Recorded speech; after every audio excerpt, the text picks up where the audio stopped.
بسم الله الرحمن الرحيم الحمد لله رب العالمين والصلاة والسلام على سيد الأنبياء والمرسلين أما بعد فأعوذ بالله من الشيطان الرجيم بسم الله الرحمن الرحيم.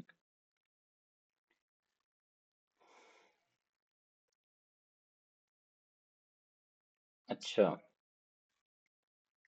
کل ہم نے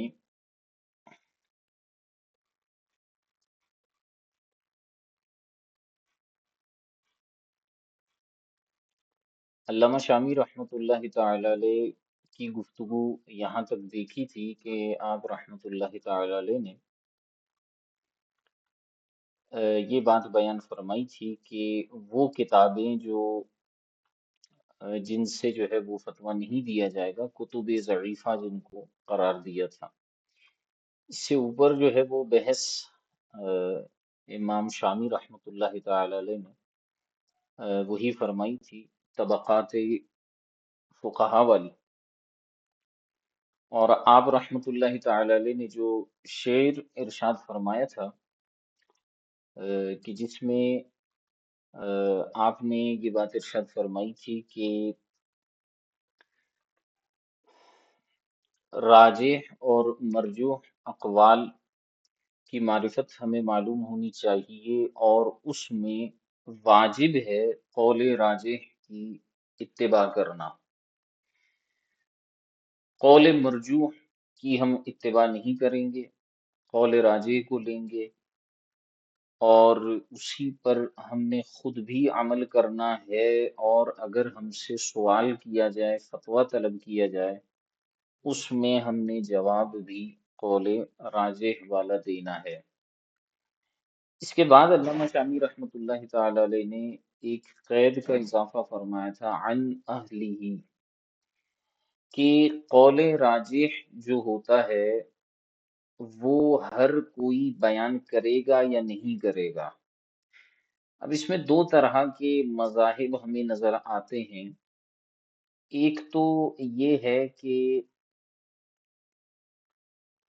بعض فقہا یہ فرماتے ہیں کہ اصحاب ترجیح بعد میں بھی آ سکتے ہیں، یعنی فی زمانہ بھی موجود ہو سکتے ہیں، جو علماء متقدمین اور متاخرین کی کتابیں لیں، ان میں سے کسی مسئلے میں دو یا دو سے زائد اقوال موجود ہوں اور کسی ایک کو ترجیح دے دیں. بعض علماء تو یہ بھی کہتے ہیں، یعنی اس قدر متبحر قسم کے علماء جو ہیں وہ موجود ہوں تو وہ ترجیح دے سکتے ہیں اقوال کو. لیکن جو اصح قول ہمیں یہاں پر ملتا ہے،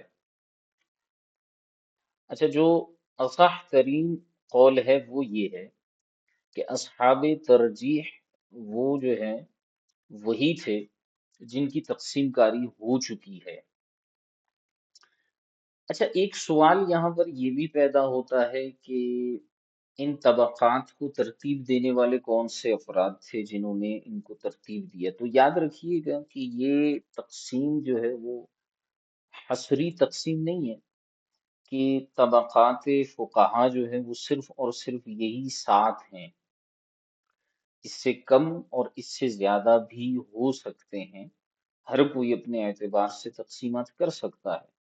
مثال کے طور پر کوئی جو ہے وہ ایسا شخص آ جائے جو کہ ایسے فقہا کے طبقہ جس میں اصحاب ترجیح ہوتے ہیں ان کو تقسیم کر دے. اب جیسے میں نے آپ کو دو صورتیں اس کی بتائی، دو طرح کے اقوال بیان کیے، کہ ایک تو وہ کہ جو یہ کہتے ہیں کہ اصحاب ترجیح آج بھی موجود ہو سکتے ہیں، اور ایک وہ ہیں جو کہتے ہیں کہ نہیں، اصحاب ترجیح گزر گئے. ٹھیک ہے، اسی طرح جو ہے وہ اس میں تقسیم کاری ہو سکتی ہے کہ اصحاب ترجیح دو طرح کے ہیں. ٹھیک ہے، اور اس میں مزید جو ہے وہ ہم گہرائی تک جائیں. اسی طرح کل سوال ہوا تھا کہ بھئی سیدی اعلیٰ حضرت امام علیہ سنت رحمۃ اللہ تعالی علیہ کیا مجتہد فی المسائل میں سے تھے؟ تو اب اس میں بھی ہمیں یہ جھلک نظر آ سکتی ہے کہ سیدی اعلیٰ حضرت کو اگر ہم دیکھیں، ہیں تو متاخرین کے بھی بعد کے ہیں، ابھی ان کو جو ہے وصال فرمائے ہوئے تقریباً 100 سال کا عرصہ ہو گیا ہے. تو اس اعتبار سے دیکھیں تو مجتہد فی المسائل نہیں ہو سکتے. لیکن اگر جو ہے وہ اس کیٹیگری میں ہم دیکھیں، جو آپ نے مشہور ایک جملہ سنا ہوگا کہ جی اجتہاد کا دروازہ ابھی بند نہیں ہوا، یعنی مجتہدین پیدا ہو سکتے ہیں۔ اگرچہ یہ الگ بحث ہے کہ علامہ طحطاوی رحمۃ اللہ تعالی علیہ اور سیدی اعلیٰ حضرت کا بھی یہی موقف ہے، دیگر علماء کا بھی یہی موقف ہے کہ اب تقلید جو ہے وہ ان مذاہب اربعہ کے اندر محصور ہو چکی ہے، اس کے بعد اب کوئی اجتہاد کا دعویٰ نہیں کر سکتا، یعنی تقلیداً ایک نیا مذہب جو ہے وہ نہیں پھیلا سکتا۔ اگرچہ یہ تو ایک الگ سے بحث ہوگی، لیکن جو اجتہادی صلاحیتیں ہیں کسی کے اندر، وہ تو ان کو آگے بیان کر سکتا ہے۔ مسائل احناف میں رہتے ہوئے، حنفی رہتے ہوئے، وہ مسائل کے اندر جو ہے وہ مزید گہرائی تک تحقیق کر سکتا ہے، اور آئے دن جو ہے وہ اس طرح کے مسائل پیدا ہوتے ہیں۔ سیدی اعلیٰ حضرت امام اہل سنت کا بڑا مشہور و معروف رسالہ ہے، کفل الفقیہ الفاہم فی احکام قرطاس الدراہم۔ یہ جو کرنسی نوٹ ہے، نوٹ پہلے کے زمانے میں سکے چلتے تھے، تو اب کرنسی نوٹ کا ٹائم ہے، اور بلکہ اب تو اے ٹی ایم اور ڈیجیٹل کرنسی کی طرف ہم آ رہے ہیں۔ تو جب یہ نیا نیا کرنسی نوٹ آیا تھا تو سیدی اعلیٰ حضرت سے جو ہے سوال ہوا تھا، امام علیہ سنت نے کرنسی نوٹ اور اس پر جو ہے وہ زکوٰۃ کے وجوب اور اس پر جو ہے وہ مال ہونے کا اطلاق کا جو مسئلہ تھا، اس کو آپ رحمت اللہ تعالی علیہ نے بڑے خوبصورت انداز میں بیان کیا، حالانکہ اس زمانے میں عرب علماء تک اس مسئلے کو حل نہیں کر پائے تھے۔ تو اس طرح سے مسائل کے اندر جو ہے وہ ہمیں مل سکتے ہیں، یعنی کل ملا کر مقصد یہ ہے کہ یہ جو 7 اقسام فقہا کے بیان کیے گئے ہیں، طبقات جو بیان کیے گئے ہیں، ایسا نہیں ہے کہ یہ 7 اقسام میں ہی محصور ہے اور بند ہے، یا جو ہے اس میں ہم مزید تقسیم کاری، تقسیم در تقسیم نہیں کر سکتے، بلکہ ہم کر سکتے ہیں۔ تو علامہ شامی رحمت اللہ تعالی علیہ یہاں پر جو تقسیم لے کر آئے ہیں طبقات فقہا کی، وہ تقسیم حضرت ابن کمال پاشا رحمت اللہ تعالی علیہ کی بیان کردہ ہے، جس کا حوالہ آپ نے شروع میں دے دیا کہ حضرت ابن کمال پاشا نے جو ہے وہ اس انداز میں طبقات فقہا کو بیان کیا۔ تو بہرحال ہم چل رہے تھے عن اہلی پر، کہ اہل ہی جو ہے وہ ترجیح دے سکتا ہے، یہ بہت بڑی بات ہے۔ اور اگر ہم اس میں ایک چیز کو اور دیکھیں، اشارتاً ایک بڑی اچھی چیز ہمیں یہاں پہ سمجھ میں آتی ہے، اور وہ یہ ہے کہ یہ جو ایک ہمارے اوپر جو ہے وہ ایک دعویٰ ہوتا ہے نا کہ شخصیت پرستی، یہ شخصیت پرستی جو ہے نا، یہ ہمارے مذہب حنفی کا حسن ہے۔ اور میں اکثر مقامات پر یہ بات کرتا ہوں کہ ہم جو ہے وہ اپنے اکابرین کے ساتھ ہیں، اور اگر اس کو کوئی شخصیت پرستی کہتا ہے تو 1000 مرتبہ وہ کہے، کیونکہ البرکۃ مع اکابرکم۔ اسی لیے علامہ شامی رحمۃ اللہ تعالی علیہ نے جو ابتدا میں جو اشعار میں بیان فرمایا نا، میں آپ کو دکھاؤں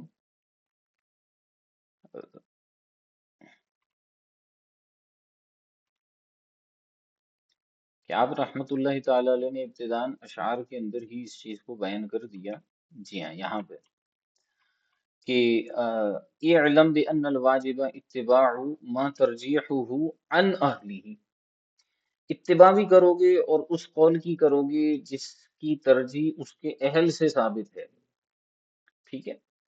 تو ہم تو کریں گے اس معاملے میں شخصیت پرستی، اور جو اصحاب ترجیح ہوں گے ان کی ترجیحات کو ہم لیں گے، اور جب صاحب ترجیح جو ہوگا، جب ہم اس کے قول کی اتباع کر سکتے ہیں، تو پھر جو قائل ہوگا اس کی اتباع تو ہمارے لیے بدرجہ اولا جو ہے وہ لازم ہوگی، ٹھیک ہے؟ تو یہی فقہ حنفی کا حسن ہے کہ جن علماء، جن فقہا کا بیان ہو رہا ہے، ان کے طبقات کو متعین کر کے بتا دیا گیا ہے کہ بھئی یہ فقہا ہیں، اس کیٹیگری میں ہیں، یہ ان کا علمی قد ہے، اور آپ نے ان کو فالو کرنا ہے، ٹھیک ہے؟ اور یہی ایک خوبصورتی ہوتی ہے کہ آپ کسی کام میں جو ہے ایک چیز کو تقسیم کر دیں. تو ہم نے جو ہے وہ پہلے ہی کلیئر کر دیا کہ یہ افراد ہیں، ان کو ہم نے جو ہے وہ فالو کرنا ہے اس انداز میں. آپ نے تخریج میں دیکھنا ہے تو اصحاب تخریج کو دیکھیں گے، ترجیح کے اندر دیکھنا ہے تو اصحاب ترجیح کو دیکھیں گے. آپ نے جو ہے وہ مسائل کے اندر اجتہاد کو دیکھنا ہے تو مجتہدین فی المسائل ہیں، ان کو آپ دیکھیں گے. مجتہد فی المذہب ہے، اس کو آپ دیکھیں گے. ہر ایک کو جو ہے وہ کیٹیگرائز کیا گیا ہے. اچھا، کل اسی حوالے سے ایک سوال بھی ہوا تھا مجھ سے کہ مجتہد مطلق، تو مجتہد مطلق جو مجتہد فی المذہب تھے، سوری مجتہد فی الشرع تھے، انہی کو مجتہد مطلق کہا جاتا ہے. اور ان کے نیچے والے جو ہیں وہ مجتہد مقید کہلاتے ہیں. یعنی وہ ہوتے تو ہیں مجتہد، لیکن وہ اصول کے اندر اجتہاد نہیں کر سکتے، وہ فروعات کے اندر ہی اجتہاد کر سکتے ہیں، اپنے امام کے ہی جو ہے وہ تابع ہوتے ہیں، اصول میں وہ اختلاف نہیں کر سکتے. جبکہ جو مجتہد فی الشرع ہوتا ہے، مجتہد مطلق جس کو کہا جاتا ہے، وہ اصول کے اندر جو ہے آزاد ہوتا ہے، اس کے اندر آزادی ہوتی ہے اصول کے اعتبار سے. تو وہ جو ہے اصول میں اپنے اصول بھی بدل سکتا ہے. اور جیسے ہمارے امام اعظم رحمۃ اللہ تعالی علیہ ہیں، اب وہ اصول میں امام شافعی سے اختلاف کریں تو ان کے اوپر جو ہے وہ کوئی کلام نہیں کر سکتا، کیونکہ امام اعظم جو ہے وہ مجتہد فی الشرع کے منصب پر فائز ہیں. ٹھیک ہے. بہرحال یہ 7 طبقات کی ہم نے بات کی، اور اس کے بعد ہم نے اس طرف جو ہے وہ علامہ شامی رحمۃ اللہ تعالی علیہ نے توجہ دلائی کہ کتب ضعیفہ سے جو ہے وہ افتاء کا حکم بیان فرما دیا کہ جب آپ کو یہ بات پتہ چل گئی کہ قول راجح کی اتباع جو ہے وہ ضروری ہے، ٹھیک ہے، تو وہاں پر جو ہے ہمیں یہ چیز سمجھنا ضروری ہے کہ پھر ہم جو ہے ان کتابوں سے فتویٰ نہیں دیں گے جو غیر محررہ ہیں یا کتب ضعیفہ ہیں. ٹھیک ہے.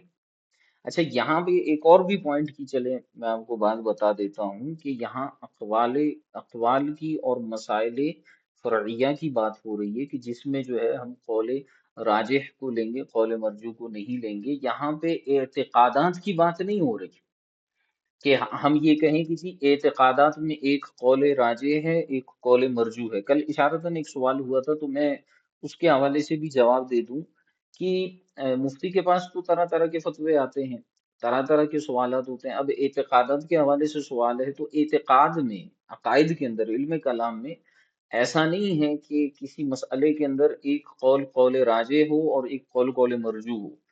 ایسا نہیں ہوتا، بلکہ جو مسائل ہوتے ہیں علم کلام کے، جو کلامی ابحاث ہیں، وہاں پر ہر قول قول راجح ہی ہوتا ہے. اور بہت چھان پھٹک کر ایک متکلم جو ہے وہ ایک قول بناتا ہے، ایک مذہب بناتا ہے، اور پھر مقلدین جو ہے وہ اس پر چلتے ہیں. اور وہ جس کو کہتے ہیں کہ اس میں پھر کوئی کسی قسم کی دو رائے نہیں ہوتی. ٹھیک ہے. الا وہ بہت نیچے جا کر اگر ہم جو ہے وہ فروعی مسائل کے اندر دیکھیں نا علم کلام کے، وہاں پر کچھ نہ کچھ وہ آگے پیچھے سلسلہ ہوتا ہے. لیکن یہاں پہ مسائل فرعیہ اور احکام شرعیہ جو ہیں ان کے حوالے سے یہاں بات ہوئی ہے کہ قول راجح کی ہم اتباع جو ہے وہ کریں گے، قول مرجو کو ترک کریں گے. پھر یہاں پر علامہ شامی رحمۃ اللہ تعالی علیہ نے کچھ کتابوں کا حوالہ دیا کہ یہ کتابیں ہیں جن کے بارے میں یہی کہا گیا ہے کہ ان سے فتویٰ نہیں دیا جائے. ہاں، اگر آپ کو جو ہے وہ منقول عنہ کا معلوم چل جائے، پتہ چل جائے کہ یہ قول ہے تو اس کتاب میں، لیکن فلاں کتاب سے لیا گیا ہے، تو پھر اس صورت میں آپ اس میں فتویٰ جو ہے وہ اس سے دے سکتے ہیں، کیونکہ آپ کو اس کا مرجع پتہ چل گیا ہے، اس کی اصل جو ہے وہ آپ کو پتہ چل گئی ہے. تو اس لیے پھر آپ کو وہاں پر مسئلہ نہیں ہوگا. اچھا،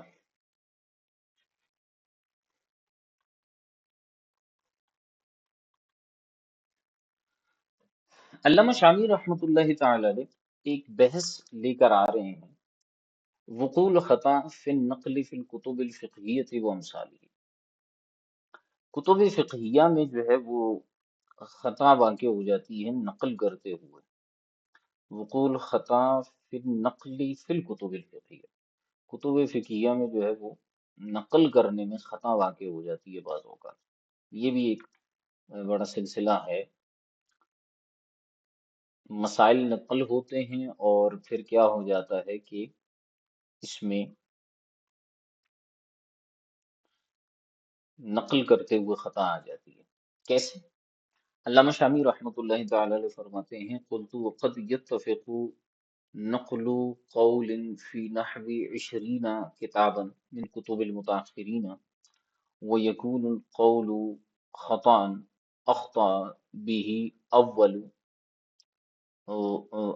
واضع له فيأتي من بعده وينقله عنه وهكذا ينقل بعضهم عن بعض۔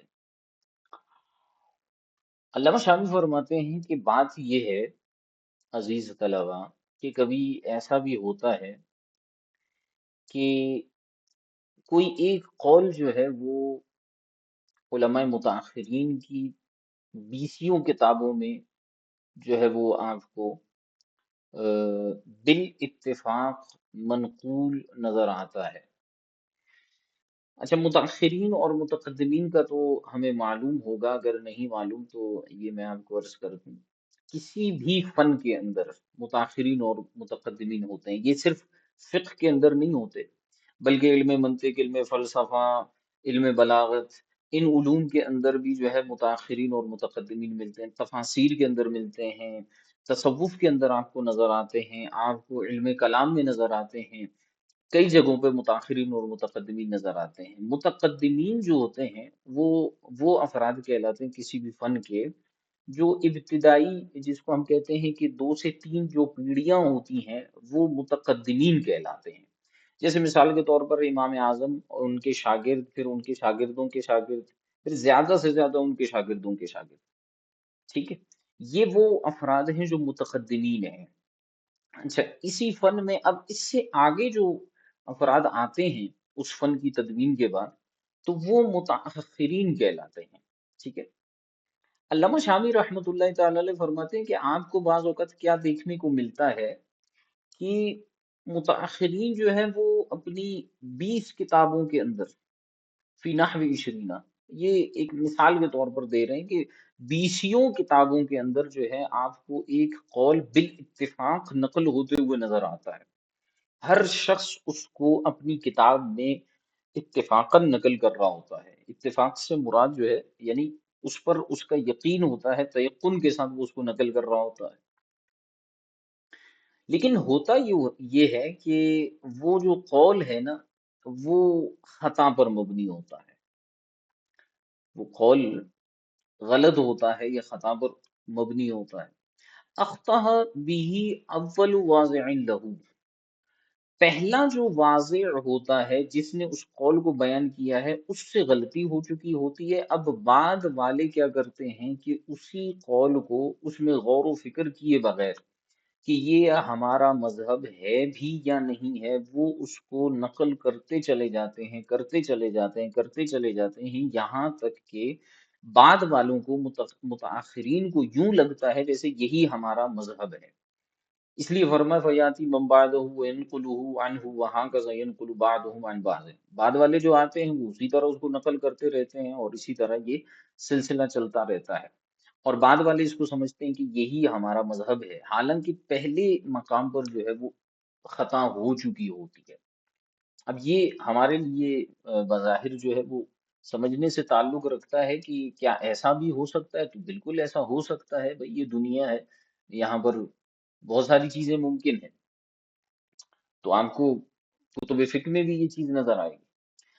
فرماتے ہیں کما وقع ذلك فی مسائل، فی بعض مسائل ما یصح تعلیقہ وما لا یصح، فرماتے ہیں کہ مثال کے طور پر جو ہے وہ بعض مسائل جنہیں معلق کرنا کب صحیح ہوتا ہے اور کب نہیں، یہ جو مسائل ہیں کہ تعلیق جو ہے وہ کب صحیح ہے اور کب صحیح نہیں ہے، اس طرح کے جو بعض مسائل ہیں، کما نبہ علی ذالک العلامۃ ابن نجیم فی البحر الرائق، جیسے علامہ ابن نجیم مصری رحمۃ اللہ تعالی علیہ نے جو ہے وہ بحر الرائق میں اس کی طرف اشارہ فرمایا ہے۔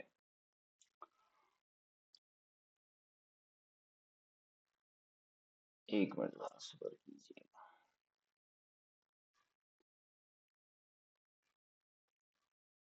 جی اچھا، یہ جو علامہ شامی رحمۃ اللہ تعالی علیہ نے یہاں پر یہ ارشاد فرمایا کہ کما وقع ذلك فی بعض مسائل ما یصح تعلیقه وما لا یصح کما نبہ الشیخ علامہ ابن النجیم المصری علی ذلك فی البحر الرائق. تو یہ مسئلہ اصل میں کچھ یوں ہے کہ کن چیزوں پر جو ہے وہ شرط کو معلق کرنا درست ہے اور کن چیزوں پر معلق نہیں کر سکتے.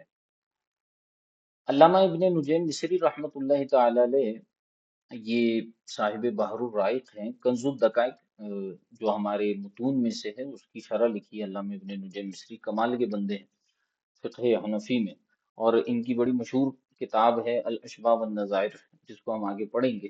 اصول پر بڑی گرفت تھی ان کو. تو علامہ ابن نجیم مصری رحمۃ اللہ تعالی علیہ نے متقدمین علماء سے نقل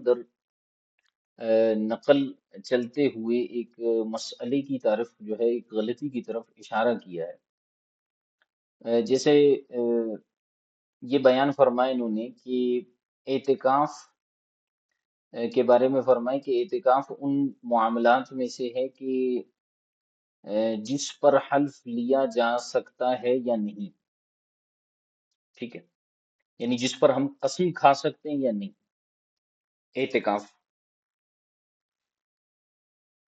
اور اسی طرح جو ہے اعتکاف کو جو ہے وہ شرط پر معلق کرنا کیسا ہے. اب کنز الدقائق میں جو ہے وہ اسے جائز کہا گیا ہے. ٹھیک ہے، لیکن یہ مسئلہ جو ہے وہ درست نہیں ہے کہ اعتکاف پر جو ہے وہ آپ حلف لے سکتے ہیں، قسم کھا سکتے ہیں، اور اس کو پھر شرط پر جو ہے وہ معلق کر سکتے ہیں. قسم کھاتے ہوئے شرط پر، اگر خدا کی قسم اگر ایسا ہو جائے. ٹھیک ہے، تو کنز الدقائق میں اس کو جائز قرار دیا گیا ہے کہ اسے شرط پر معلق کر سکتے ہیں، لیکن جو ہے یہ درست نہیں ہے. صحیح ہے.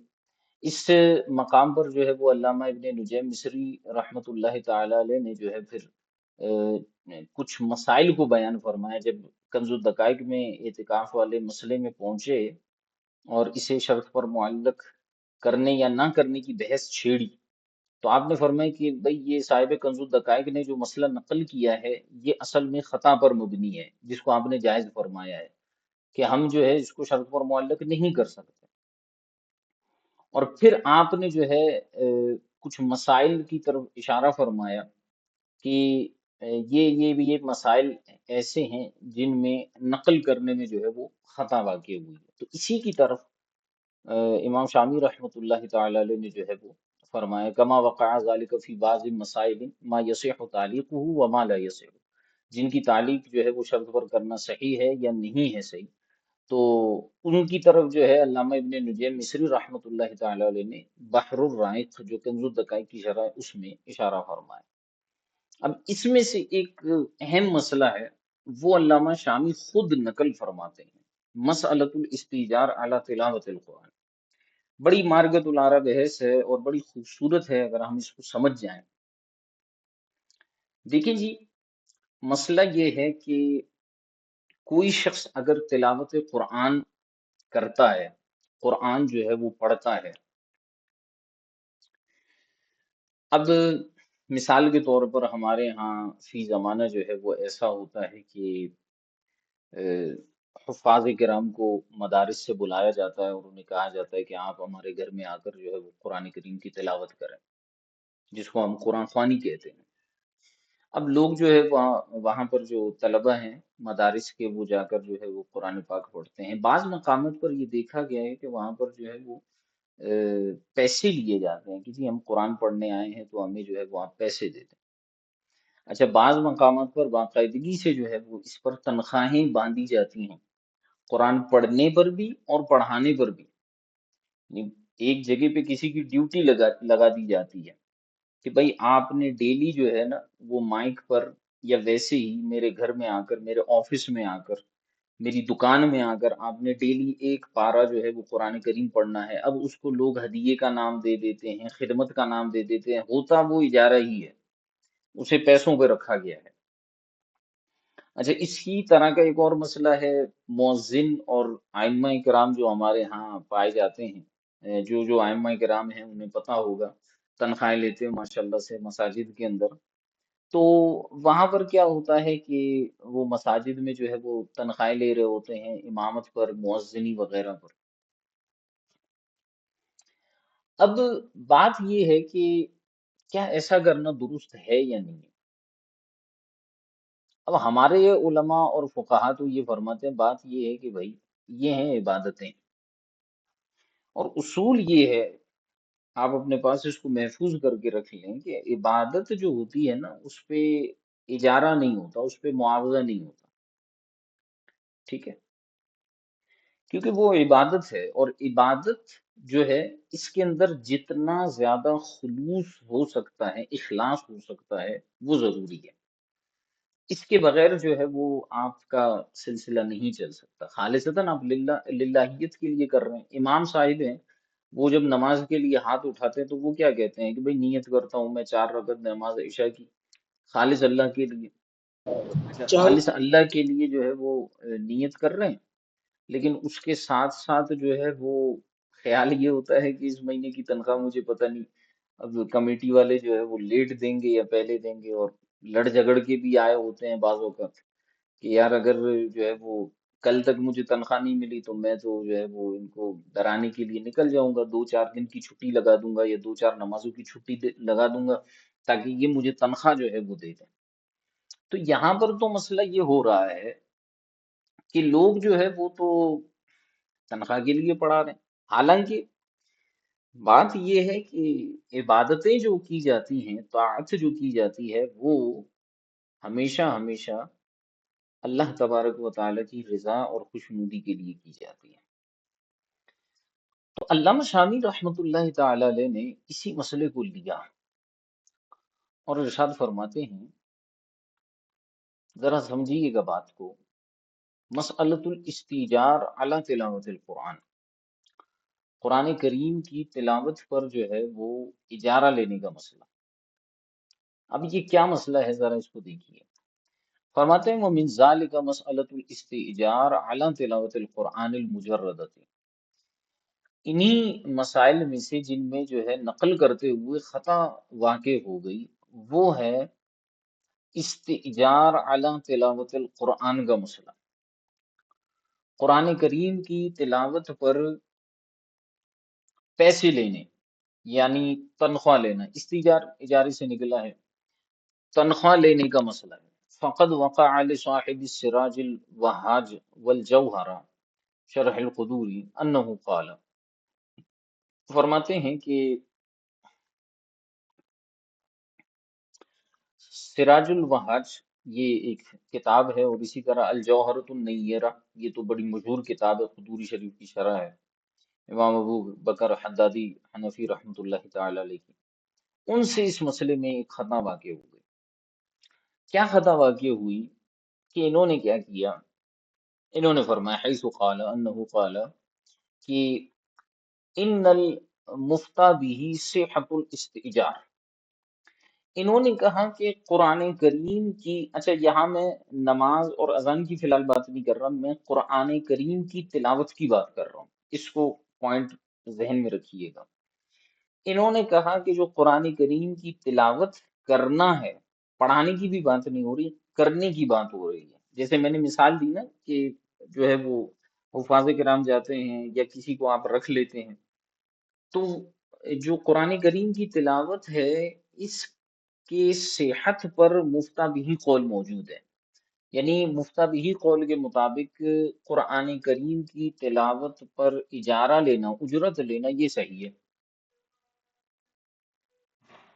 فرماتے ہیں وقد انقلب علیہ الامر، حالانکہ مسئلہ یہ ہے کہ معاملہ یوں ہوا کہ ان کے اوپر جو ہے وہ بات الٹی ہو گئی، معاملہ جو ہے ان کے اوپر الٹا ہو گیا. وہ کیسے ہوا؟ فإن المفتى به صحة الاستئجار على تعلیم القرآن لا على تلاوته. فرماتے ہیں مفتہ بھی قول یہ ہے کہ تعلیم قرآن پر اجارہ لینا درست ہے، نہ کہ تلاوت قرآن پر. اب تعلیم قرآن کیا ہے، تلاوت قرآن کیا ہے؟ تعلیم قرآن مطلب پڑھانا، اور تلاوت قرآن مطلب خود پڑھنا. جیسے میں نے آپ کو مثال دی کہ ایک شخص کسی کی دکان میں کسی کے آفس میں جاتا ہے اور وہ جو ہے وہ قرآن کریم پڑھتا ہے اور وہ اس کو اس پڑھنے کے بدلے میں پیسے دیتا ہے. یہ ہے تلاوت قرآن. اور تعلیم قرآن یہ ہے کہ وہ ایک مدرسہ لگاتا ہے کہیں پر اور بچوں کو جو ہے وہ قرآن پڑھاتا ہے اور بچوں کے والدین اس کو پیسے دیتے ہیں، وہ الگ چیز ہے. یہاں بات ہو رہی ہے تلاوت قرآن پر. علامہ شامی فرماتے ہیں فَإِنَّ الْمُفْتَى بِهِ صِحَّةُ الْاِسْتِجَارَ عَلَى تَعْلِيمِ الْقُرْآنِ. اصل مسئلہ تھا تعلیم قرآن کی صحت استجار کا، نہ کہ تلاوت قرآن کی صحت استجار کا. لیکن صاحب سراج الوہاج اور اس کے ساتھ ساتھ جو ہے وہ علامہ حدادی رحمۃ اللہ تعالی علیہ جو جوہرۃ النیرہ والے ہیں، ان دونوں کے اوپر جو ہے یہ مسئلہ جو ہے وہ منقلب ہو گیا اور یہ سمجھے کہ تلاوت قرآن پر بھی اجارہ لینا جو ہے وہ درست ہے. ثم ان اکثر المصنفین الذین جاءوا بعدہ، جب دیگر مصنفین ان کے بعد آئے جوہرۃ النیرہ اور سراج الوہاج والوں کے بعد، تو تابعوہ علی ذالک، انہوں نے ان کی اسی مسئلے میں پیروی شروع کر دی. وَنَقَلُوهُ، اور وہ اسی مسئلے کو یعنی تلاوت قرآن پر صحت استئجار والے مسئلے کو نقل کرتے رہے. وَهُوَ خَطَأٌ صَرِيحٌ، حالانکہ یہ صریح اور واضح خطا ہے. اب آگے دیکھیے فرماتے ہیں بل کثیر منہم قالوا، بلکہ ان میں سے کثیر نے یہ بات بھی کہی کہ ان الفتویٰ علی صحت الاستئجار علی الطاعات ویطلقون العبارة ویقولون انہ مذہب المتاخرین. بلکہ کثیر فقہا یہ کہنے لگے کہ فتویٰ جو ہے وہ طاعات یعنی عبادات کے اوپر مطلقاً جو ہے وہ صحت استیجار کا ہے. یعنی جو بھی عبادتیں ہیں ان پر آپ اجارہ لے سکتے ہیں. آپ نماز پڑھیں تو اس پر بھی آپ اجارہ لے سکتے ہیں، آپ اذان دیں اس پر بھی اجارہ لے سکتے ہیں، آپ کوئی سا بھی اطاعت کا کام کریں آپ اس پر اجارہ لے سکتے ہیں. یہ بعد والوں نے یہاں تک حکم لگا دیا. تو پہلے کیا ہوا تھا، پہلے والے نے یہاں خطا کی، ان سے یہ سہو واقع ہوا. ہم ادباً یہی کہیں گے کہ ان سے یہ سہو واقع ہوا کہ جناب تلاوت قرآن پر استجارہ صحیح ہے، اجرت لینا صحیح ہے. حالانکہ مسئلہ کیا تھا، تعلیم قرآن والا. ٹھیک ہے، اس کے بعد والے جو ہے اس کو صحیح مانتے مانتے مانتے یہاں تک پہنچ گئے کہ جناب جتنی بھی طاعات ہیں جتنی بھی عبادات ہیں ان پر جو ہے وہ اجارہ لینا صحیح ہے. وہ یطلقون العبارت، اور انہوں نے پوری عبارت مطلق کر دی، تعلیم قرآن اور تلاوت قرآن کو بھول گئے اور استئجار علی الطاعات لگا دیا.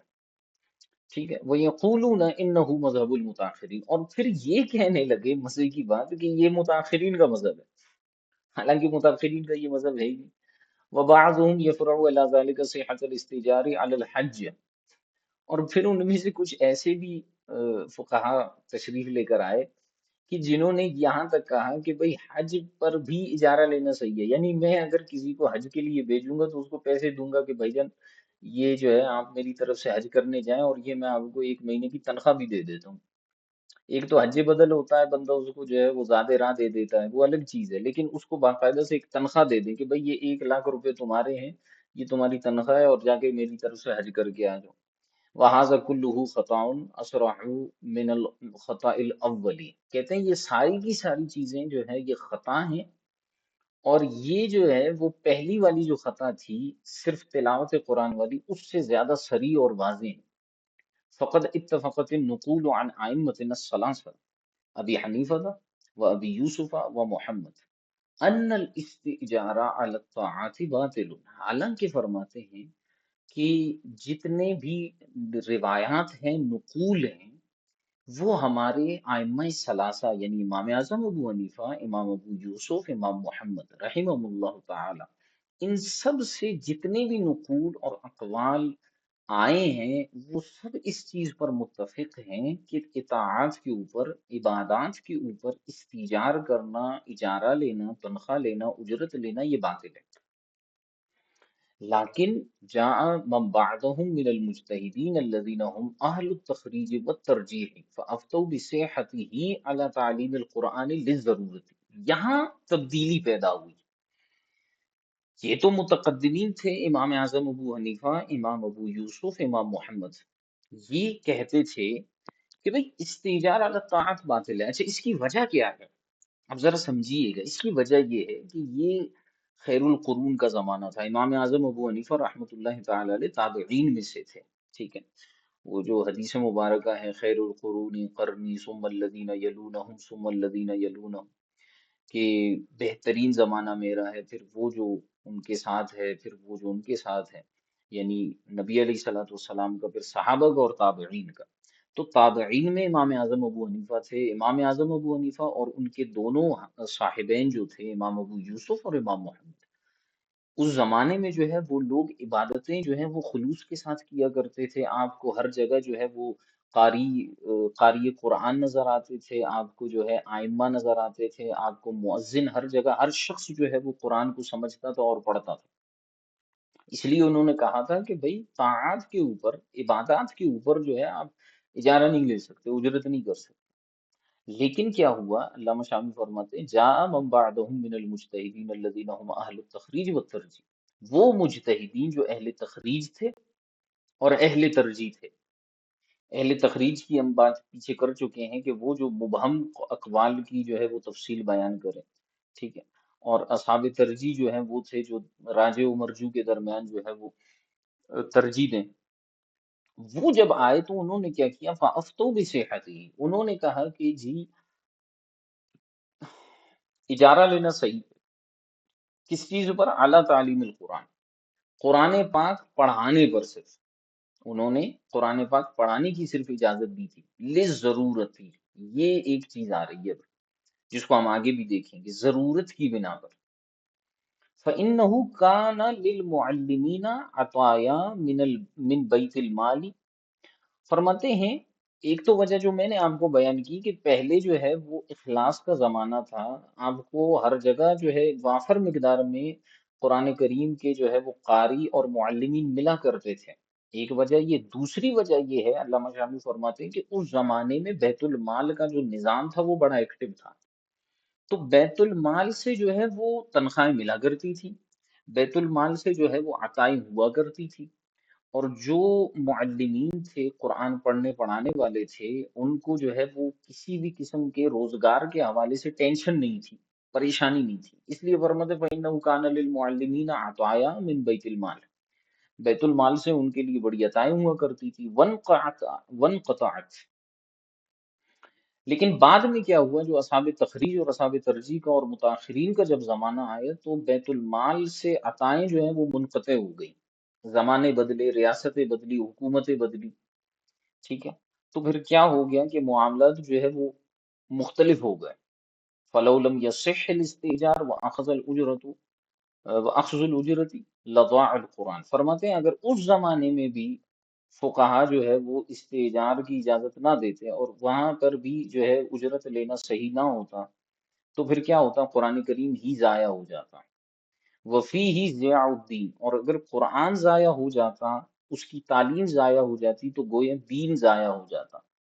لاحتیاج المعلمین الی الاکتساب، کیونکہ جو پڑھانے والا ہوتا ہے وہ بھی انسان ہوتا ہے اور اسے بھی جو ہے وہ پیسوں کی ضرورت ہوتی ہے، اسے بھی گھر چلانے کے لیے مال کی ضرورت ہوتی ہے، تو وہ بیچارہ بیٹھ کے صرف پڑھاتا ہی رہتا اور اس کو پیسے ویسے ملنے نہ ہوتے تو پھر تو معاملات خراب ہو جاتے، آہستہ آہستہ وہ بھی چھوڑ دیتے کہ بھئی ہم قرآن پڑھا رہے ہیں، ہمیں کچھ مل نہیں رہا تو لہٰذا ہم قرآن پڑھانا چھوڑ دیں گے۔ توکل بھی لوگوں کا کم ہونے لگا تھا، تو اس لیے جو ہے بعد کے علماء اور متاخرین نے احسان کرتے ہوئے فرما دیا کہ جو تلاوت تعلیم قرآن ہے، تعلیم قرآن، اس پر جو ہے وہ اجرت لینا صحیح ہے، تاکہ قرآن کریم ضائع نہ ہو اور دین ضائع نہ ہو، اور یہ ضرورت کی بنا پر جو ہے وہ کیا، ٹھیک ہے؟ اب ذرا اس میں ایک اور چیز بھی میں ایڈ کر دوں کہ آج جیسے میں نے وہ میسج بھیجا تھا کہ یہ جو ہمارے ہاں ایک سوانح حیات اور حالات زندگی پڑھنے کا ایک معمول اور طریقہ کار ہوتا ہے، اس میں ہماری کیا کیفیت ہوتی ہے کہ ہم جو ہے وہ اوپر سے سرسری جو ہے وہ کرامتیں اور واقعات پڑھ رہے ہوتے ہیں۔ اب آپ ذرا زمانہ دیکھیے، حالات دیکھیے، امام اعظم کا زمانہ کیسا، متقدمین کا زمانہ کیسا، تابعین کا زمانہ کیسا، اور متاخرین کے زمانے میں کیسی تبدیلیاں آ رہی ہیں۔ تو اب کوئی کہے کہ یار تم نے تو قرآن پر بھی پیسے جو ہے لگا دیے، قرآن پڑھانے پر بھی، قرآن پڑھانے کے پیسے لیتے ہو، تو ہم اس کو یہ علت اور یہ وجہ بتا سکتے ہیں۔ اور دیکھیے اصحاب تخریج اور اصحاب ترجیح نے کس خوبصورت انداز میں یہاں پر جو ہے وہ فتویٰ نافذ فرمایا۔ تو اللہ تعالیٰ ان کو اس عمل پر جو ہے وہ جزائے خیر عطا فرمائے۔ آگے فرمائیں کہ مسئلۃ الاستیجار علی الاذان والاقامہ، امامہ۔ اب اسی سے ریلیٹڈ ایک مسئلہ ہے، وہ کیا ہے؟ وہ ہے امامت اور اذان کے اوپر جو ہے وہ تنخواہ لینے کا مسئلہ۔ وَأَفْتَى مَن بَعْدَهُمْ أَيْضًا مِنْ أَمْثَالِهِمْ بِصِحَّتِهِ عَلَى الْأَذَانِ وَالْإِمَامَةِ۔ جب اصحاب ترجیح و تخریج نے، متاخرین نے جو ہے وہ تلاوت قرآن کی صحت استیجار پر فتویٰ دیا، تو ان کے بعد والوں نے کیا کیا؟ انہوں نے صحت اذان و صحت استیجار علی الاذان والامامت پر بھی فتویٰ دے دیا کہ اذان اور امامت میں بھی جو ہے وہ اجارہ لینا درست ہوگا۔ لأنہم من شعائر الدین۔ اب یہاں پر وجہ دیکھیے، اس لیے کہ اذان اور امامت جو ہے یہ شعائر دین، دین کی علامات میں سے ہے۔ فصححوا الاستیجار علیہما للضرورت ایضا۔ لہٰذا فقہا نے بعد میں اذان اور امامت پر بھی تنخواہ لینے کو، اجرت لینے کو صحیح قرار دیا، ضرورت کی یہی وجہ سے۔ فہذا مفتى به المتاخرون عن ابی حنیفہ واصحابہ لعلمهم بان ابا حنیفہ واصحابہ لو كانوا في عصرهم لقالوا بذلك ورجعوا عن قولهم الاول۔ یہ بڑی زبردست قسم کی بات ہو رہی، یہ ہوتی ہے وسعت نظری فقہا کی، جس کو علامہ شامی رحمۃ اللہ تعالی علیہ آپ کو سمجھانا چاہ رہے ہیں کہ ایک فقی جو ہوتا ہے، ایک مفتی جو ہوتا ہے، اس کی نظر کے اندر کتنی وسعت ہوتی ہے۔ وہ ایسا نہیں ہوتا کہ وہ لوگوں کو جو ہے وہ بس، جس کو کہتے ہیں نا کہ حرج میں مبتلا کرنے والا، وہ مفتی نہیں ہوتا، لوگوں کے مسائل کو حل کرنے والا۔ آج ہمارے ہاں حالات اور واقعات یوں ہے کہ آپ مسائل کسی سے پوچھنے جائیں، وہ ہزار اس کی عدم جواز کے دلائل آپ کو دے دے گا، لیکن جب آپ اس سے پوچھیں گے نا کہ اس کے جواز پر کیا دلائل ہیں، تو وہ جواز پر آپ کے پاس جو ہے نا وہ کوئی رستہ نہیں نکالے گا۔ آپ جائیں گے کہ جناب مثال کے طور پر یہ کام کرنا جائز ہے نہیں جائز ہے، تو مفتی صاحب فرمائیں گے بھائی ناجائز ہے۔ اب آپ پوچھیں گے مفتی صاحب مجھے پھر اس کا کوئی جائز طریقہ بھی بتا دو، تو مفتی صاحب کہیں گے نہیں جی، جائز طریقہ تو کوئی نہیں۔ تو بھائی پچھلوں کو دیکھو یار، خدا کے بندو، وہ کیسے انداز میں جو ہے وہ کام کیا کرتے تھے۔ اب یہاں پر دیکھیں کہ فرمایا فصححوا الاستجارہ علیہما لضرورت ایذن، ٹھیک ہے، اذان اور اقامت پر بھی، امامت پر بھی انہوں نے جو ہے وہ استجار کے صحیح ہونے کا فتویٰ دے دیا۔ فہذا مفتى به المتاخرون، یہ وہ مسئلہ ہے جس پر متاخرین نے فتویٰ دیا عن ابی حنیفہ و اصحابہ۔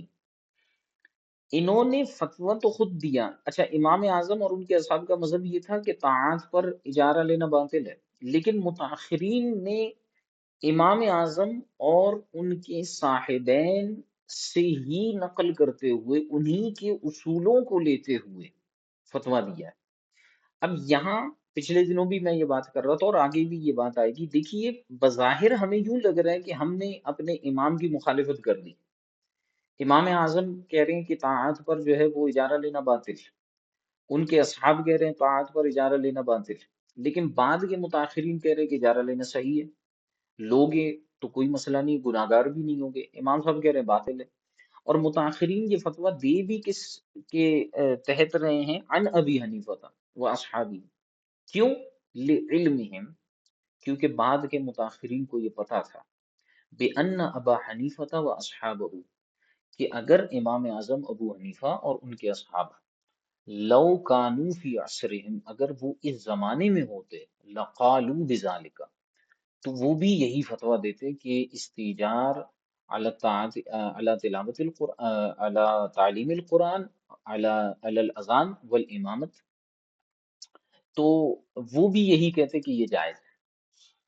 لقالوا بذالک ورجعوا عن قولهم اول، اور امام اعظم بھی اپنے پہلے قول سے، جو باطل ہونے کا قول تھا، وہ اس سے بھی جو ہے وہ رجوع کر لیتے اگر یہ زمانہ وہ دیکھ لیتے۔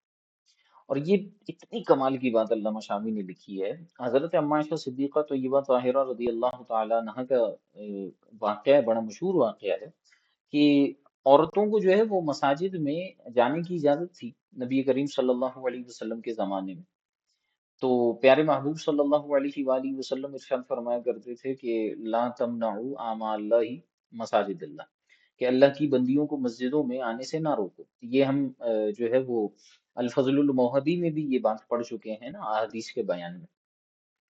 لیکن جب فاروق اعظم رضی اللہ تعالیٰ عنہ کا زمانہ آیا نا خلافت کا، تو آپ نے خواتین کو مساجد میں آنے سے روک دیا۔ آپ نے فرمایا کہ انہیں آنے کی اجازت نہیں ہے۔ تو لوگ جو ہے نا اما عائشہ صدیقہ طیبہ طاہرہ رضی اللہ عنہا کے پاس گئے اور کہا کہ جب رسول اللہ صلی اللہ علیہ وسلم فرماتے ہیں کہ لا تمنعوا آما اللہ مساجد اللہ، اللہ کی بندیوں کو مسجدوں میں آنے سے نہ روکو، تو عمر فاروق اعظم اس حکم کو کیا نہیں جانتے؟ پھر بھی وہ منع کر رہے ہیں۔ تو اما عائشہ صدیقہ رضی اللہ تعالی عنہا نے ارشاد فرمایا کہ فتنے اس قدر زیادہ ہو چکے ہیں، جو میں مفہوم بیان کر رہا ہوں کہ فتنے اس قدر زیادہ ہو چکے ہیں، اگر نبی کریم صلی اللہ علیہ وسلم حیات ظاہری کے ساتھ موجود ہوتے اور ان معاملات کو، ان فتنوں کو ملاحظہ فرماتے اور عورتوں کے جو معاملات ہیں ان کو ملاحظہ فرماتے، تو آپ بھی وہی حکم دیتے جو حضرت فاروق اعظم نے حکم دیا ہے۔ یہ ہے قول ضروری اور ضروری، جس پر ہم آگے بھی بحث کریں گے انشاءاللہ الکریم۔ تو یہ جو بعد کے فقہا تھے، انہوں نے امام اعظم کی مخالفت نہیں کی، انہوں نے امام اعظم کے قول ضروری پر فتویٰ دیا ہے، قول سوری کو چھوڑ کر، ٹھیک ہے۔ تو وَرَجَعُوا عَنْ قَوْلِهِمْ الْأَوَّلَ، کہ امام صاحب اور ان کے اصحاب بھی ہوتے تو وہ اپنے پہلے قول سے رجوع کرتے اور اسی مسئلے پر فتویٰ دیتے جو بعد کے متاخرین نے دیا۔ وقد اطبقت المتون والشروح والفتاوى على نقلهم بطلان الاستجار على الطاعة الا فيما ذکر وعللوا ذلك بالضرورة، ٹھیک ہے، وهي خوف ضیاع الدین وصرحوا بذلك التعلیل۔ تو فرماتے ہیں کہ متون اور شروع اور فتاوی جو ہے وہ اسی بطلان استیجار کے نقل پر جو ہے آپ کو ملیں گے، ٹھیک ہے، اطاعت کے اوپر جو ہے استیجار لینا جو ہے اس کے باطل ہونے پر ملیں گے، لیکن وہاں پر بھی یہی ذکر ہے جو ہم نے ذکر کیا، اور اس کی تعلیل جو ہے نا انہوں نے صحت کی وہی بیان کی ہے، ضرورت، اور ضرورت کیا ہے کہ دین جو ہے وہ ضائع ہونے کا خوف ہے، وصرحوا بذالک تعلیل، اور انہوں نے اسی علت کی تصریح بھی فرمائی، ٹھیک ہے۔ فكيف يصح أن يقال إن مذهب المتأخرين صحة الاستجار على التلاوة المجردة مع عدم الضرورة المذكورة؟ لیکن بات وہی پھر لوٹ کر آتی ہے سراج الوہاج اور جوہرہ نیرہ والی، کہ پھر علامہ شامی فرماتے ہیں یہ بات کیسے درست ہوگی کہ آپ یہ کہیں کہ متاخرین کا مذہب یہ ہے کہ جناب تلاوت قرآن پر جو ہے وہ اجارہ لینا درست ہے۔ تلاوت قرآن کی میں بات کر رہا ہوں، تعلیم قرآن اور اذان و امامت والا مسئلہ کلیئر ہو گیا۔ تلاوت قرآن والی بات پر علامہ شامی کہتے ہیں یہ کیسے آپ کہہ سکتے ہیں کہ یہ بھی مذہب متاخرین ہے، مع عدم ضرورت المذکورت، بھئی تلاوت قرآن میں یہ ضرورت والی علت پائی نہیں جا رہی۔ تو اصول یہ ہے، یہ ہم آگے بھی پڑھیں گے، اصول یہ ہے کہ حکم کا دار و مدار علت پر ہوتا ہے، یعنی جہاں کوئی حکم شرع لگتا ہے وہاں کوئی نہ کوئی علت ہوتی ہے۔ امام اعظم رحمۃ اللہ تعالی علیہ نے جب فرمایا کہ تعلیم قرآن، اذان، امامت پر اور اطاعت کے اوپر جو ہے اجارہ لینا جائز نہیں ہے، وہ علت کیا تھی کہ اس زمانے میں جو ہے ضرورت ہی نہیں تھی اس کی، اور بیت المال سے جو ہے عطائیں ہوتی تھی معلمین، مؤذنین، ائمہ کو، خطبہ کو، ٹھیک ہے، علت موجود ہی نہیں تھی وہاں پر صحت کی، جواز کی۔ لیکن متاخرین کے زمانے میں علت پائی گئی اور وہ علت ہے ضرورت، جس کی بنیاد پر جو ہے متاخرین نے حکم لگا دیا۔ فرماتے ہیں اب ذرا غور کریں، کیا تلاوت قرآن میں یہ علت پائی جا رہی ہے؟ یعنی کوئی شخص صرف قرآن پڑھ رہا ہے اور قرآن پڑھنے کے پیسے لے رہا ہے، پڑھانے کے پیسے نہیں لے رہا، میں پھر فرق کو واضح کر رہا ہوں، پڑھانے کی بات نہیں ہو رہی، پڑھنے کی بات ہو رہی ہے، کہ کوئی کہیں پر بیٹھتا ہے اور کہتا ہے میں پڑھ رہا ہوں مجھے پیسے دو، تو فرماتے ہیں یہاں پر تو ضرورت ہی نہیں ہے، کیونکہ وہاں تو ہے تعلیم قرآن کا مسئلہ، پڑھانے کا مسئلہ، یہاں تو پڑھانے کی بات ہی نہیں ہو رہی، ایک شخص اکیلا بیٹھ کے پڑھ رہا ہے یا چند افراد بیٹھ کے پڑھ رہا ہے، تو بھائی نہیں پڑھو، کوئی مسئلہ نہیں ہے، بات ہے اس سے دین ضائع نہیں ہوگا۔ اگر کوئی شخص تلاوت نہیں کرتا، میں تلاوت نہیں کرتا، تو اس سے دین تو ضائع نہیں ہوگا، کروڑوں لوگ ہیں جو تلاوت کریں گے۔ فرماتے ہیں مع عدم ضرورت المذکورتی، کہ یہاں پر جو ہے وہ ضرورت مذکورہ نہیں پائی جا رہی تھی، فإنه لو مضى الدهر ولم يستاجر أحدا على ذلك لم يحصل به ضرر بل الضرر صار في الاستئجار عليه۔ علامہ شامی یہاں پر بڑی خوبصورت بات ارشاد فرماتے ہیں کہ اگر زمانہ گزر جائے، گزرتا رہے اور کوئی بھی شخص کسی کو تلاوت قرآن پر اجیر نہ رکھے، تو فرماتے ہیں اس سے تو کوئی نقصان نہیں ہوگا۔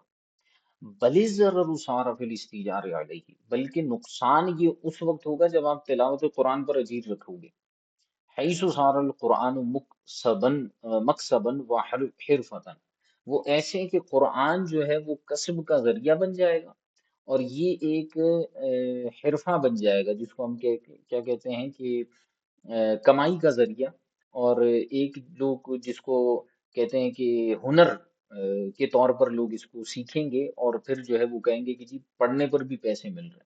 يتجر بها وصار القارئ منهم لا يقرأ شيئا لوجه الله تعالى خالصا بل لا يقرأ إلا للأجرة وهو الرياء المحض الذي هو إرادة العمل لغير الله تعالى، فمن أين يحصل له الثواب الذي طلب المستاجر أن يهديه لميته؟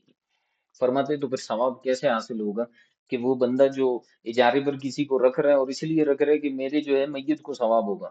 کوئی اپنے باپ کے لیے جو ہے قاری صاحب کو بلاتا ہے کہ قاری صاحب میرے والد صاحب کا انتقال ہو گیا، تو آپ ایسا کریں کہ ایک ہفتے تک یا 40 دن تک جو ہے وہ آپ قرآن پاک کی تلاوت کریں۔ اب وہ کہاں سے اس کو ثواب ملے گا؟ وہ بندہ تو پیسے کے لیے پڑھ رہا ہے، تو جب وہ پڑھی پیسے کے لیے رہا ہے تو پھر ثواب کہاں ملے گا؟ تو ثواب تو نہیں ملے گا، بلکہ یہ تو ریا محض بن جائے گا، خالصتاً ریاکاری ہو جائے گی۔ اس لیے فرماتے ہیں کہ اس میں نقصان ہے، نفع نہیں ہے، لہٰذا اسے متاخرین کا مذہب قرار دینا درست نہیں ہے، اور جنہوں نے اسے متاخرین کا مذہب قرار دیا ہے انہوں نے نقل کے اندر خطا کی ہے۔ مسئلہ تھا تعلیم قرآن کا، اور وہ سمجھے تلاوت قرآن۔ یہاں پر ہماری یہ گفتگو مکمل ہوئی، اور مزید جو ہے اس میں پھر ہم اللہ نے چاہا تو کل اور گفتگو کریں گے۔ ٹائم بھی تقریباً 9:45 ہو گئے، کوئی سوالات وغیرہ ہوں آپ کے تو ارشاد فرما دیں۔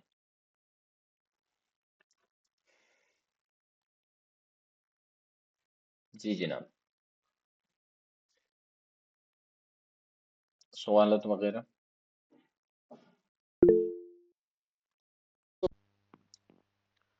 السلام علیکم ورحمۃ اللہ وبرکاتہ۔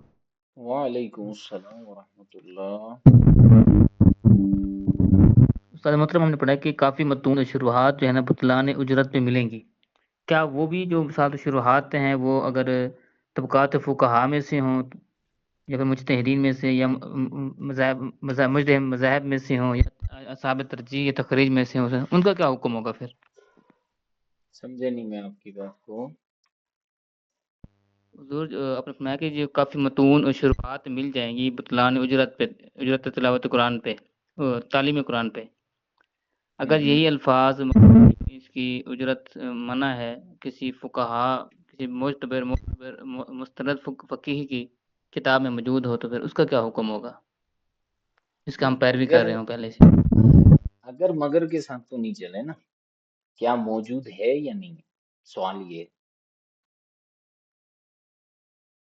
کیا موجود ہے یا نہیں ہے، اس طرح کی کوئی عبارت؟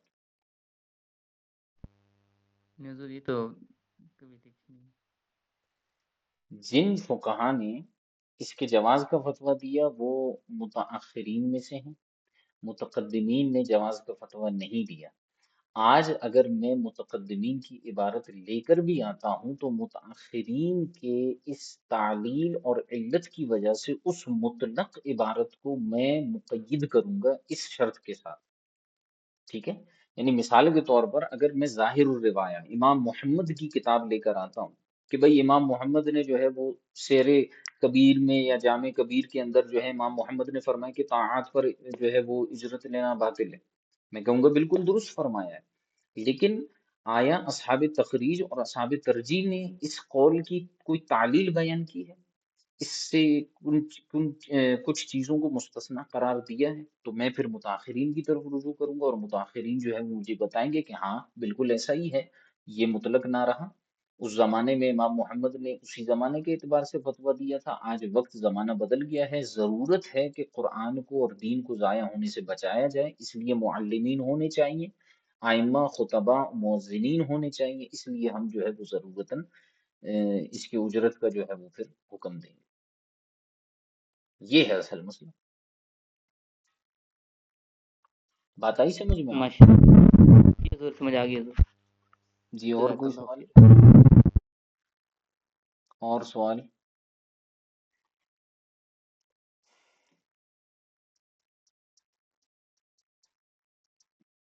اور کوئی سوال؟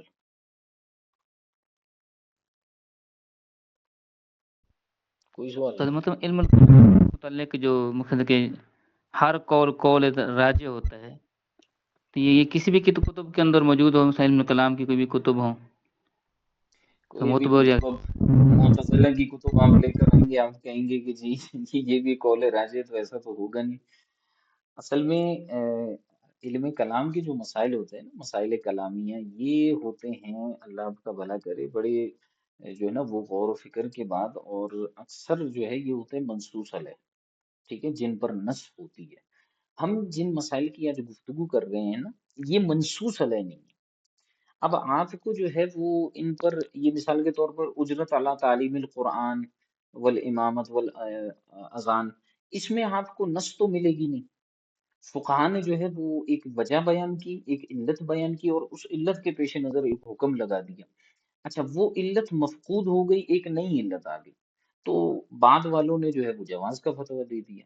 تو علم کلام کے جو اکثر مسائل ہوتے ہیں نا، اب جیسے مثال کے طور پر ہم جب المعتقد المنتقد پڑھیں گے تو وہاں پر آپ دیکھیں گے بھائی کیا کہتے ہیں اس کو، سما کی بحث ہے، یا جو ہے وہ بصر کی بحث ہے، ارادے کی بحث ہے، تو اس میں جو ہے وہ ہم نصوص کو بیان کر رہے ہوتے ہیں، قرآن کریم کی آیات ہوتی ہیں یا احادیث متواترہ ہوتی ہیں۔ اب نص جو ہوتا ہے وہ پہلے سے ہی راجع ہوتا ہے، اب اس میں تو دو رائے ہوتی نہیں ہے، ٹھیک ہے، بلکہ نص تو وہ ہے جس کے مقابلے میں اگر کوئی کمزور دلیل آ جائے تو ہم اس کو رد کر دیں گے۔ تو اس لیے میں نے یہاں پر یہ کہا تھا کہ وہ جو ہے وہاں پر ہم پھر راجع ہی راجع ہوتا ہے، وہاں پر ہم پھر یہ بحث نہیں لائیں گے کہ جی فلاں متکلم نے یہ کہا تھا اور فلاں نے یہ کہا تھا، ایسا بہت کم دیکھنے کو ہمیں ملے گا۔ وہاں پر جب ہم جائیں گے المعتقد میں تو وہاں پر اس پر ہم بحث کریں گے، کیونکہ یہ مسائل شرعیہ فرعیہ ہیں، فروعی مسائل ہیں، اس لیے یہاں پر یہ بات جو ہے وہ ہو رہی تھی، راجع و مرجوع والی۔ اچھا، جو اس طرح کا ماشاء اللہ حضور، اجارہ کر حضور کے، آپ نے ایک سوال بھی پڑھا، فرمائیں۔ حضور آپ نے پڑھاتے ہوئے نا ایک سوال کیا کہ ان طبقات کو کس نے ترتیب دی ہے، تو میں نے سوال لکھ ہی لیا تھا لیکن اس کا جواب ابھی تک میں نے ملا نہیں حضور، لو کیا جی، فرمائیں؟ وہ میں جواب دے کے ہی آگے بڑھا ہوں حضرت۔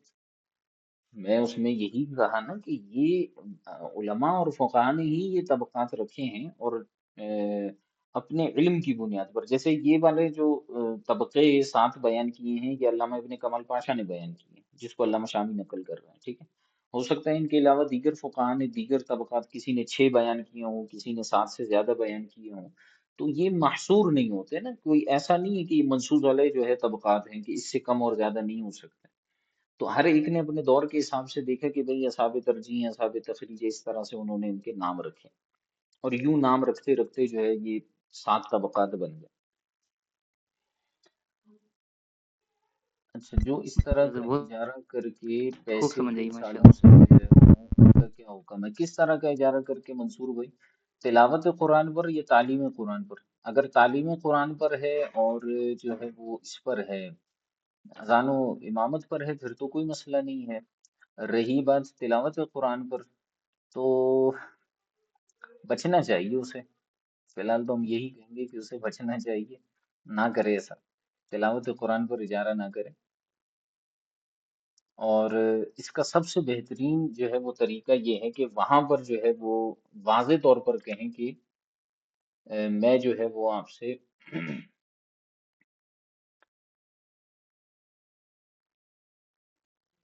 یہ پورا مسئلہ بیان تو کر دیا میں نے۔ اچھا، ایک کیا میں عرض کر رہا تھا کہ وہاں پر واضح طور پر یہ کہا جائے کہ بھئی ہم آپ سے اجارہ نہیں کر رہے، باقی اگر آپ خود دینا چاہیں تو کوئی مسئلہ نہیں، اجارہ نہ کریں۔ اچھا جی، ان مذہب المتاخرین سید الاستجار علی تلاوت المجرد مع عدم ضرورت المذکورۃ فانه لغۃ الدار۔ علامہ شامی رحمۃ اللہ تعالی علیہ نے جو مسئلہ بیان فرمایا نا کہ تعلیم قرآن اور امامت اور اذان پر اجارہ جو ہے وہ درست ہے ضرورت کی وجہ سے۔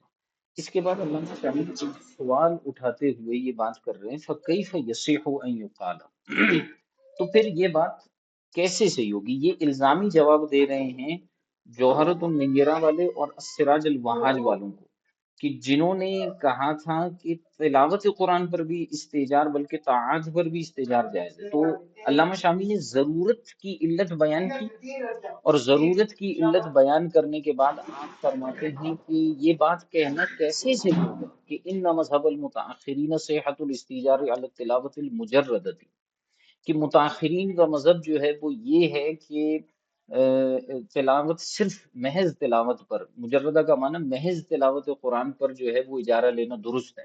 یہ کیسے آپ نے دعویٰ کر دیا کہ یہ متاخرین کا مذہب ہے، حالانکہ نقلاً دیکھا جائے تو یہ متاخرین کا مذہب ہے ہی نہیں۔ اور پھر اس کے ساتھ علامہ شامی یہ قید بھی لگا رہا ہے مع عدم ضرورت ہے، کہ جناب اس کی تو ضرورت ہی نہیں ہے نا کہ تلاوت قرآن پر جو ہے وہ آپ اجارہ لیں۔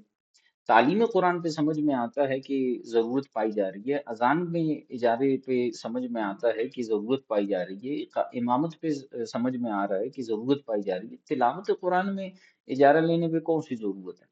فَإِنَّهُ لَوْ مَزَدَّرْ، اب اسی پر جو ہے علامہ شامی ایک صورتحال بیان کر رہے ہیں کہ اگر زمانہ گزرتا رہے وَلَمْ يَسْتَأْجِرْ أَحَدٌ أَحَدًا، کہ کوئی شخص کسی کو جو ہے وہ اجارے پر نہ رکھے تلاوت قرآن پر، اللہ ذالکہ، ذالکہ کا جو مشار الیہ ہے وہ تلاوت قرآن ہے، تو اگر کوئی شخص کسی کو جو ہے وہ تلاوت قرآن پر جو ہے وہ اجیر نہ رکھے، لم یحصل به ضرر، اس سے تو کوئی نقصان نہیں ہوگا، بل الضرر صار فی الاستیجار علیہ، بلکہ نقصان اجارے پر رکھنے میں ہوگا تلاوت قرآن پہ۔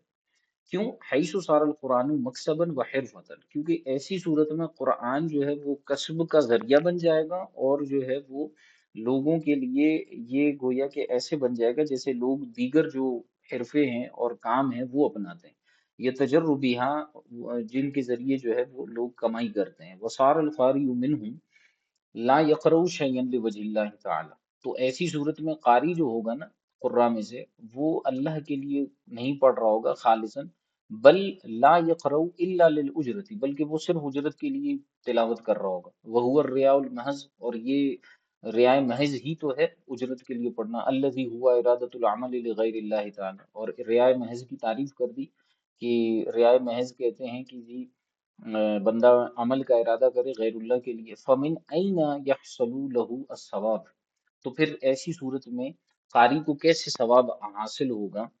الذی طلب المستاجر ان یہدیہ للمیت، وہ ثواب کہ میت کے لیے جو ہے وہ مستاجر جس کو طلب کرنا چاہ رہے ہیں کہ بھئی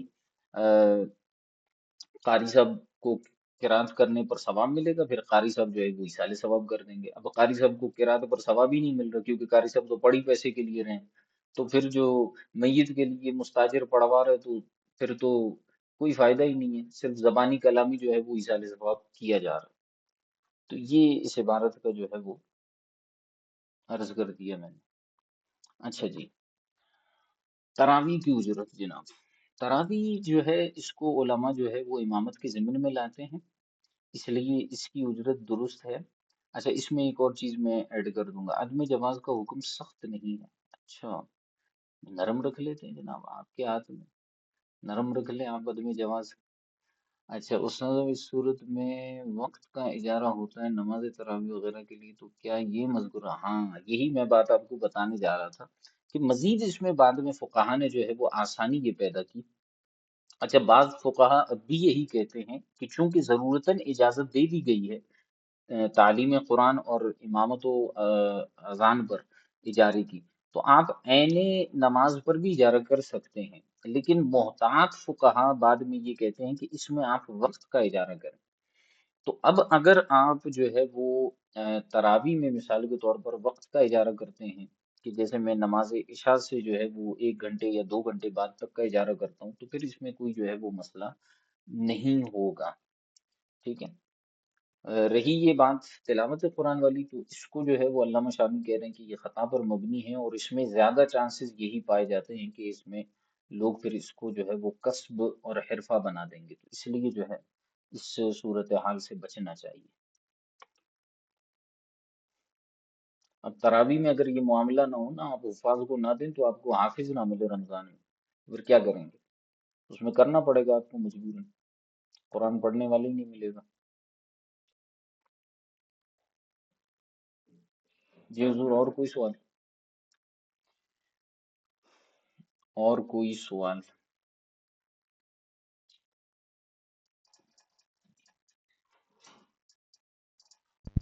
السلام علیکم ورحمۃ اللہ وبرکاتہ۔ سر مطلب عرض کرنی تھی کہ تلاوت قرآن اور تعلیم قرآن، تو بندہ ایک تو یہ مقصد ہے کہ تلاوت قرآن جو سامنے والا کرے گا میں سنوں گا، یا پھر تعلیم قرآن میں پڑھاؤں گا اگلے والا سنے گا، یہ دونوں ایک چیزیں ہیں الگ الگ چیزیں ہیں یہ دونوں؟ یار خدا کے بندے، تعلیم علامہ یعلم، تعلیم کا مطلب کیا ہوتا ہے؟ کسی کو سکھانا، اور تلاوت کا مطلب ہوتا ہے آپ پڑھ رہے ہیں، آپ کی نیت ہی نہیں ہے سامنے والے کو سکھانے کی، وہ صرف سننے کے لیے بیٹھا ہوا ہے۔ اس طرح تو یہاں پہ میں بھی پھر تلاوت ہی کر رہا ہوں، اگر آپ کی سننے کی وہ صرف سننے کی نیت ہے، سیکھنے کی نیت نہیں ہے، پھر تو یہ بھی تلاوت ہی چل رہی ہے۔ تو تعلیم میں ہوتا ہے پڑھانا، ٹھیک ہے، اور آپ علم کو آگے پہنچا رہے ہیں، ٹھیک ہے، منتقل کر رہے ہیں۔ اور تلاوت میں محض یہ ہوتا ہے کہ آپ کی نیت یہ ہوتی ہے کہ آپ پڑھ رہے ہیں، سامنے والے کو سمجھ میں آئے یا نہ آئے، یہ ہے تلاوت۔ تو اس میں دیکھیے، اس میں فوائد متعدی نہیں ہو رہا ہے، اسی لیے فقہا اس کو منع کر رہے ہیں۔ تعلیم میں فوائد متعدی ہو رہے ہیں، بقائے دین ہے، ٹھیک ہے، اس لیے جو ہے وہ اس میں وہ ہے۔ پھر نبی کریم علیہ الصلوۃ والسلام کی یہ حدیث مبارکہ ہے، خیرکم من علم القرآن، من علم القرآن، اس طرح کے الفاظ ہیں وہ حدیث مبارکہ کے۔ خیرکم من تعلم القرآن ہاں، وعلمہ۔ تعلم القرآن وعلمہ، کہ تم میں سے بہتر وہ ہے جو قرآن سیکھے اور دوسروں کو سکھائے۔ تو تعلیم قرآن جو ہے وہ بہتری کی علامت اور بقائے دین کے لیے ضروری ہے، اس لیے پھر فقہا یہاں پر اس کو جو ہے ضرورتاً جواز کا حکم دے رہے ہیں۔ اصول سمجھ میں آئے یا نہیں آئے؟ سوالات تو بہت ہو گئے ماشاءاللہ۔ جو سوال، جو اصول علامہ شامی سمجھانا چاہ رہے تھے وہ سمجھ میں آیا یا نہیں آیا؟ کہ بعض اوقات جو ہے وہ مسئلہ نقل کرنے میں خطا واقع ہو جاتی ہے، پھر بعد والے اسی کو جو ہے وہ لیتے ہوئے چلتے ہیں، تو ایک مسئلے سے معاملہ کہاں سے کہاں چلا جاتا ہے، یہ ہے اصل بحث۔ اس طرح کے آپ کو کئی مسائل پھر نظر آئیں گے کہ جہاں پر جو ہے وہ ایک مسئلہ کہاں سے کہاں نکل جاتا ہے۔